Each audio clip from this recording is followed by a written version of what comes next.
Before I ever talked about wrestling, before I ever talked about hockey, I talked about Doctor Who. So before all this happened, I was very big on Doctor Who. I still am. And why am I not wearing Doctor Who shirts? Because I'm not doing episode by episode reviews yet. It'll happen. I know it'll happen. But I want to talk about the new Doctor, and I just want to talk a little bit about Jodie Whittaker, because there's been a lot of talk. A lot of talk online about a woman doctor, they gotta get politically correct, we gotta have equality, blah, blah, blah. I don't see it at all. What I see is a show that really desperately needed something new. Series 10, or Season 10, depending on which way you view it. If you're British, you view it as Series 10. If you're on the North American side of the pond, odds are you think of it as Season 10. Season 10, the last year that had Peter Capaldi on it, was awful. I couldn't stand it. Now, I liked Season 9, and I know I'm different from other people there. And Season 8, Clara's love life was stupid.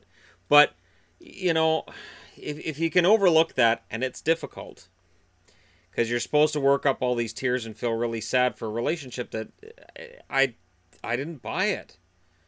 I didn't feel like they were in love. Dating, okay. In love, you got to use more than just like a bunch of slapped together segments. And I see they're in love now. Okay.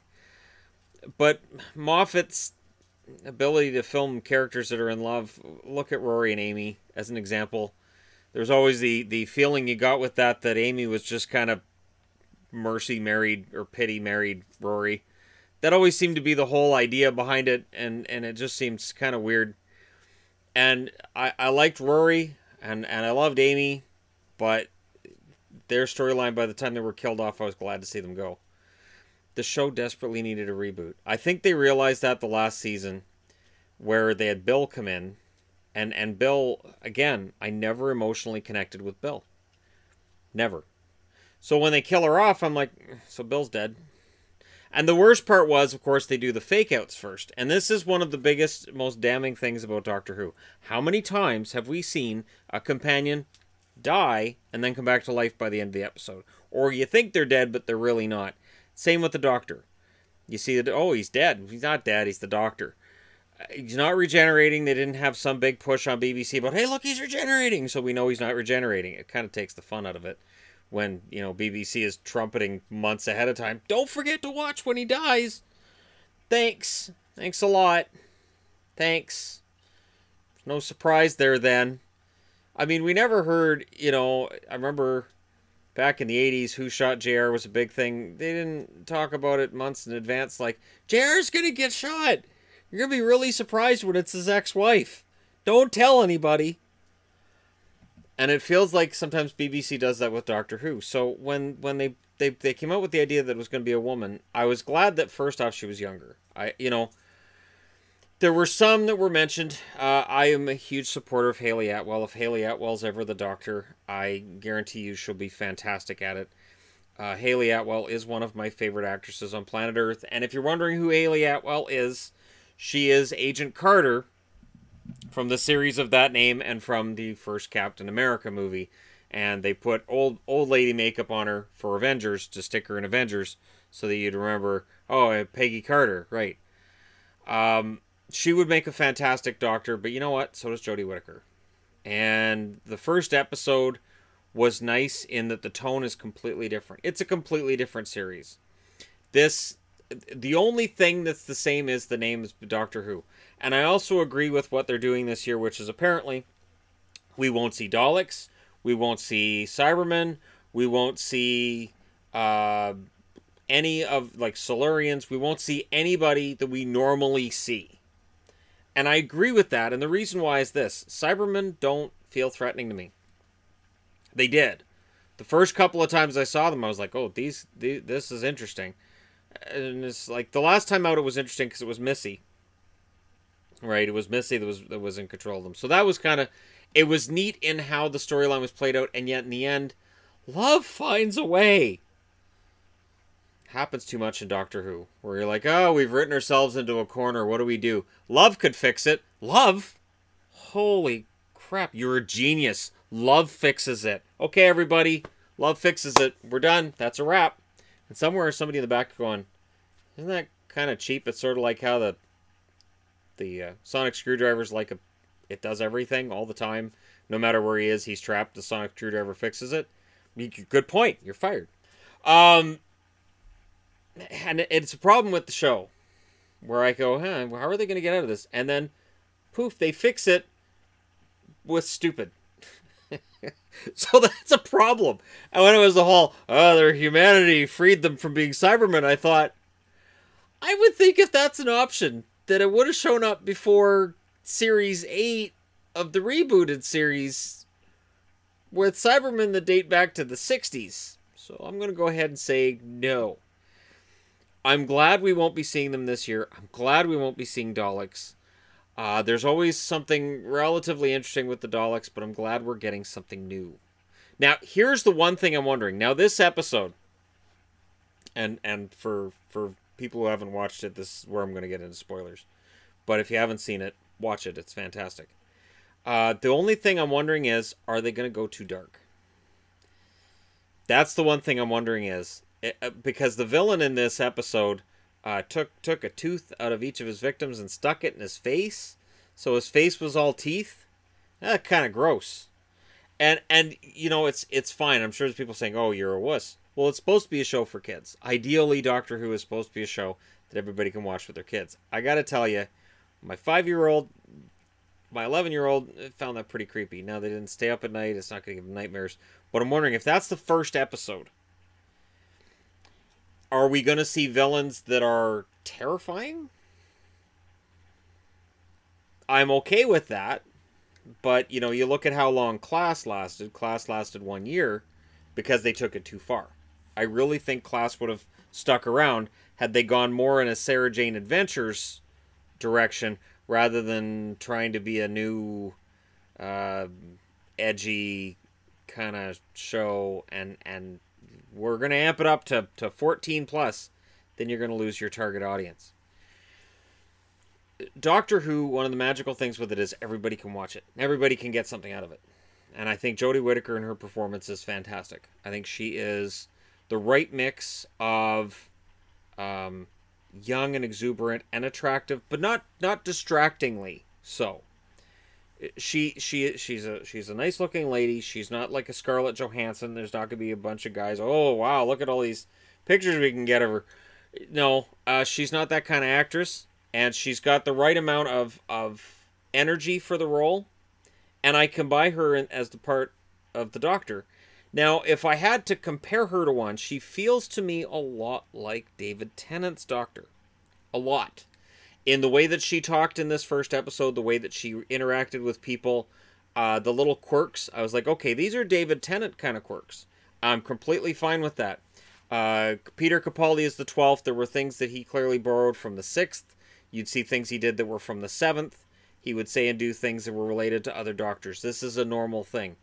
With her, it's more subtle, and it's a personality decision made by the writers, I think, where she's a little more playful. And I say that, you know, and yet, honestly, Capaldi was so much fun. Some of the scripts he had were crap, but he was so much fun as the Doctor. And it's a shame that I get the feeling that it didn't end well for him. That at the end, I don't think he was happy in the role. And I think that's why Clara took off, too. I get that feeling that they just weren't happy anymore, and they moved on. And speaking of Clara, I want to talk a little bit about the companions. I don't know how long we're going to have 3 companions. It's different. The 3 companions, I haven't seen anything like that since, I want to say, the 6th Doctor. Now, technically, the 10th Doctor had a lot of companions that in Doomsday, he had them all with him, right? So he had this whole armada of companions willing to die for him if they had to, or kill for him if they had to. And that was part of the storyline with the Daleks. But his companionship was normally one person. You know, sometimes he might take Mickey as well. But for the most part, it was usually Rose, and then Martha, and then Donna, and you know, it was basically confined to one person. So I'm wondering if at some point we're going to pare this down and she's going to have one companion. I'm very happy that there's no chance of a romantic entanglement with this. I think that's dead. The romantic side of the Doctor started with the 9th. There was some hint of that with the 9th that went overtly over the top with the 10th. David Tennant's a sexy man, though. I mean, really, honestly, who could blame Rose? Or who could blame David Tennant from looking in the mirror and going, hey, I may be the Doctor, but look at this. People are going to want this. And then, you know, Matt Smith, there was some of that with him as well. I liked Amy being smitten with him and him basically like, oh, I think of you like a sister. That was his whole reaction.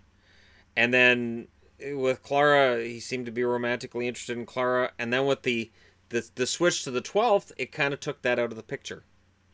Except with Missy, which made you wonder about the Master's relationship with the Doctor. Which means the Master won't be showing up this season either.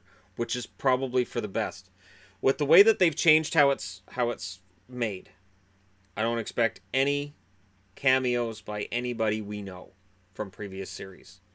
And I expect this series will be completely different. Now, of the companions, the kid with no sense of balance, it's interesting. The cop lady friend there, she's okay. And the older gentleman is okay. But we don't really know them yet.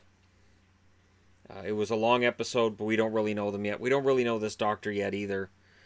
But I will say what I like too was the nice touches. There's no opening. There's no opening. They just here's the episode. At the end, the music they had at the end felt very 70s, very Fourth Doctor in the way they did it. And it ended with a nice cliffhanger.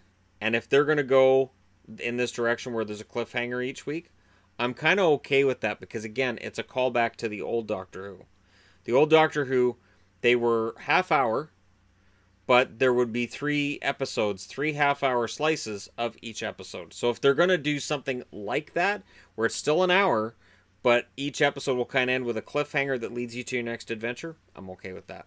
But it was great fun. It was designed to bring people back in who had stopped watching Doctor Who because of Peter Capaldi. I never agreed with those people. I love Capaldi. I hated season 10 though. So by the end of season 10, I'm like, yeah, we should probably... Because at the end of season 9, I was like, man, there's so many great storylines. I can't wait to see... And nothing happened with any of them. There's more plot holes in how season 9 ended and then season 10 boiled over. I don't understand. There were all these great ideas at the end of season 9 and then they just sort of... yeah. And then that was it. So I don't get it, but they seem to be on the right track. Let me know what you think if you're a fan of Doctor Who. Don't forget to hit like and subscribe if you're browsing your way through. You just happened upon this video, and I gotta say this: I got all these jerseys over here, and people are like Doctor Who. Well, you don't have a Doctor Who jersey? Haha! I have one on pre-order. I'm getting a TARDIS jersey, and it's gonna be pretty, and I'm gonna wear it for Doctor Who videos. So there you go. Again, let me know your thoughts. I can always do videos where I discuss my favorite episodes, my least favorite episodes, this kind of thing. I used to do that on my other channel. I think there's still videos on my other channel where I discuss my favorites and least favorites. But I can do that all over again. I can go through and try to rank all the episodes from my least favorites to my favorite. And that's always fun to do too. So, there you go. Doctor Who, proving this is the Entertainment Guy channel, not just talking about football and wrestling. I will talk to you guys again soon, and hit like and subscribe if you're browsing your way through. Just happen upon this video. And to Jodie Whittaker, you make a fantastic Doctor. I look forward to getting to know you better. I'll talk to you again soon.